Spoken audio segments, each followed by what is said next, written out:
स्वागत है आपका नए सेशन में। अब तक हम पढ़ चुके हैं दिल्ली सल्तनत और सूफी परंपरा।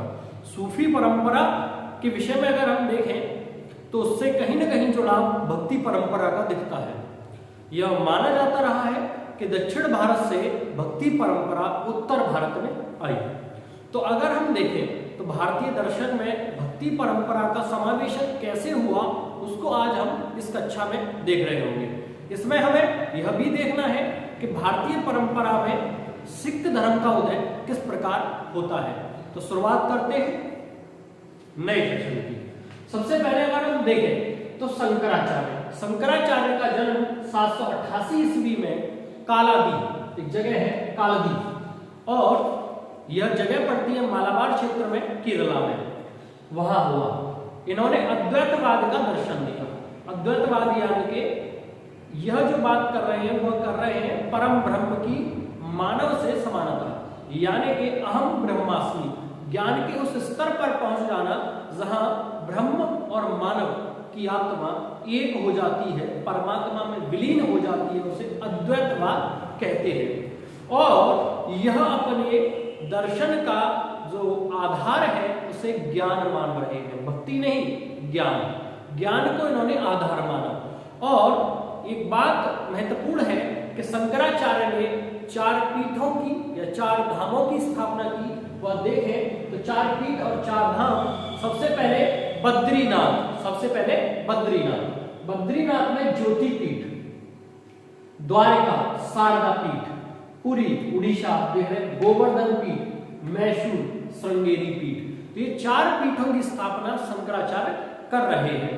शंकराचार्य के दर्शन को आज तक अकाट्य माना जाता है। उनके दर्शन को आज तक कोई नहीं काट पाया है। उनके दर्शन का मूल आधार ज्ञान है और वह आत्मा को परमात्मा में विलीन करने की बात करते हैं, जहां से कंसेप्ट निकलता है अहम ब्रह्मास्मि।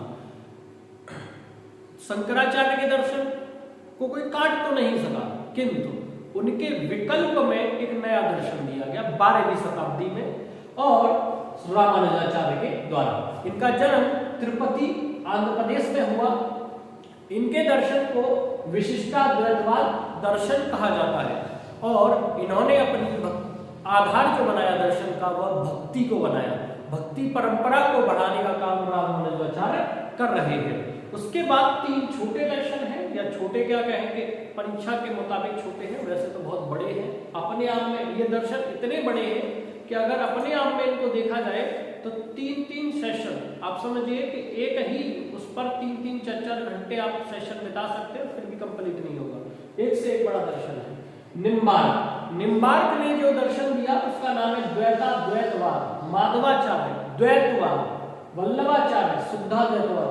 वल्लभाचार्य को अगर देखें तो बहुत महत्वपूर्ण है। कृष्ण परंपरा में इनका बहुत महत्वपूर्ण स्थान माना जाता है। वल्लभाचार्य गुरु थे सूरदास महाराज के।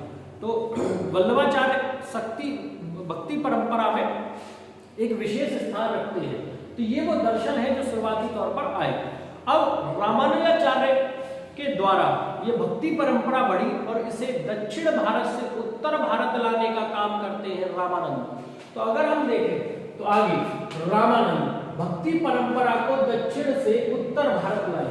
इनके अगर शिष्यों की बात करी तो बहुत सारे शिष्य दिखाई देते हैं जिन्होंने भक्ति परंपरा को आगे बढ़ाया, जैसे कबीरदास, रैदास, धन्नाजार, सैननाई। तो इनके बहुत सारे विभिन्न जाति और धर्मों के शिष्य रहे जिन्होंने भक्ति परंपरा को आगे बढ़ाया। तो रामानंद के बाद कबीरदास दिखाई देते हैं, रामानंद के ही शिष्य हैं। सिकंदर लोधी के समकालीन है और बीजक जैसा संकलन इनके ऊपर लिखा गया, इनकी रचनाओं के ऊपर लिखा गया, या फिर कहे इनके तथ्यों के आधार पर लिखा गया। ये बात अलग है कि कबीरदास लिखना नहीं जानते थे, कहते हैं कि लिखना नहीं जानते थे, तथ्य सही है गलत है, मगर जितना वह लिख कर गए हैं मध्यकाल में अगर हम देखें तो भारत ही नहीं यूरोप भी एक अंधकार युग से गुजरा है। किंतु भारत में कबीरदास जैसे समाज सुधारकों ने स्थिति को उलट किया है। इतने सारे अलग अलग तरह के इन्होंने तथ्य दिए हैं। अगर आप यह समझिए कि कबीरदास आज होते तो शायद क्रांति कर रहे होते और बहुत सारे आरोप कबीरदास पर लग आज भी लगते हैं वैसे। तब वो कहते हैं कि काकड़ पाथर जोड़ के और मस्जिद लई बनाए, ताऊ पर मुल्ला बांध दे, क्या बहरा है खुदाए। दूसरा हिंदू धर्म के लिए वो कह रहे हैं, पाहन पूजे हरी मिले, तो मैं पूजू पहाड़, ताते तो चाकी भली पिस खाए संसार है।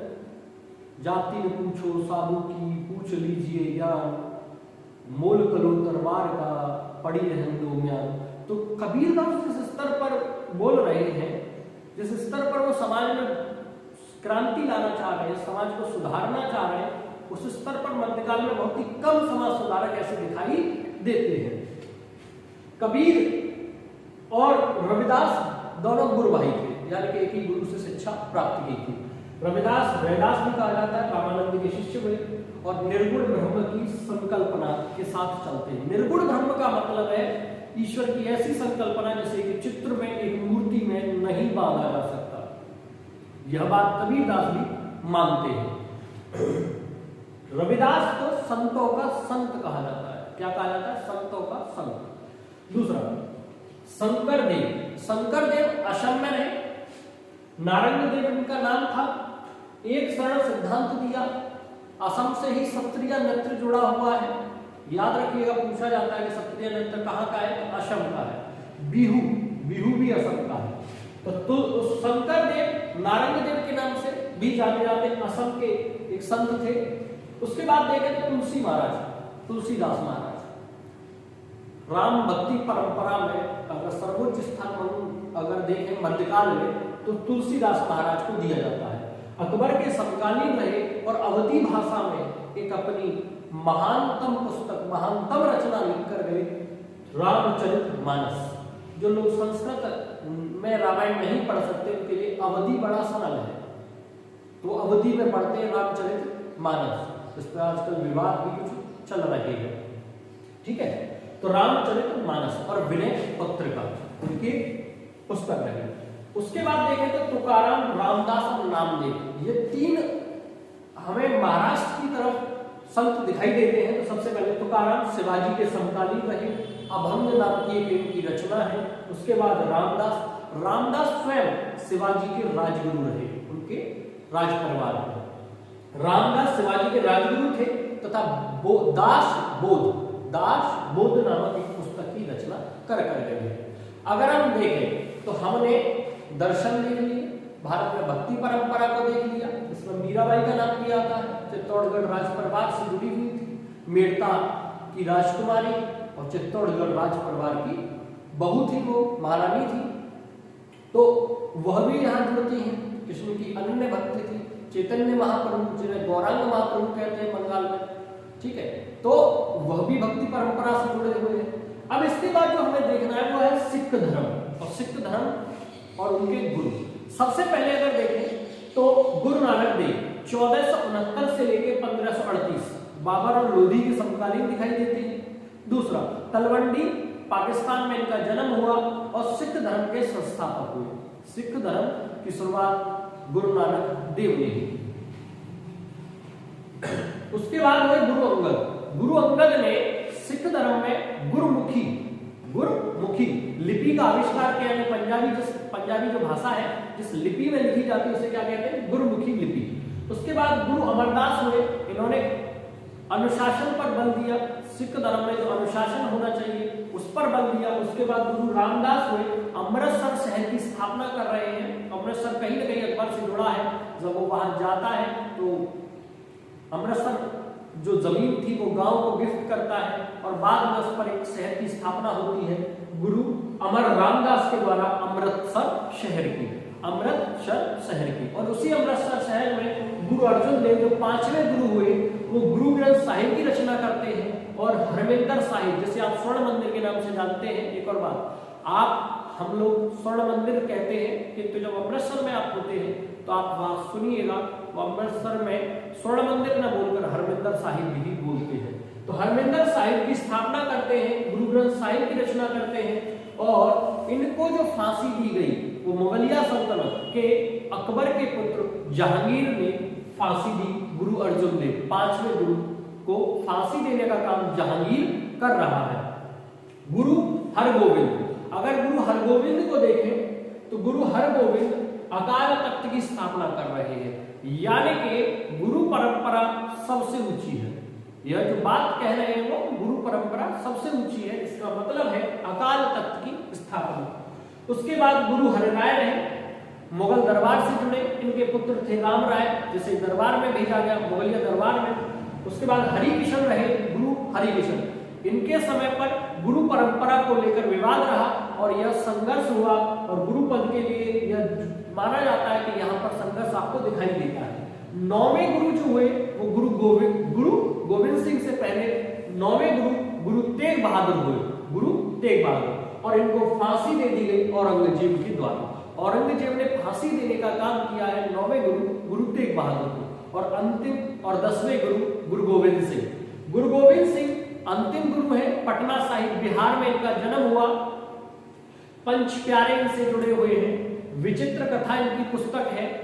दूसरा, खालसा पंथ के संस्थापक हैं, खालसा पंथ, यानी कि यहां से गुरु गोविंद सिंह के समय से यह अंतिम गुरु है, और इसके बाद आदि ग्रंथ यानी गुरु ग्रंथ साहिब को अंतिम गुरु की पदवी दे दी गई। यानी कि यहां से आप समझ रहे होंगे कि गुरु ग्रंथ साहिब ही अंतिम गुरु है और उन्हीं की पूजा और श्रद्धा की जाएगी।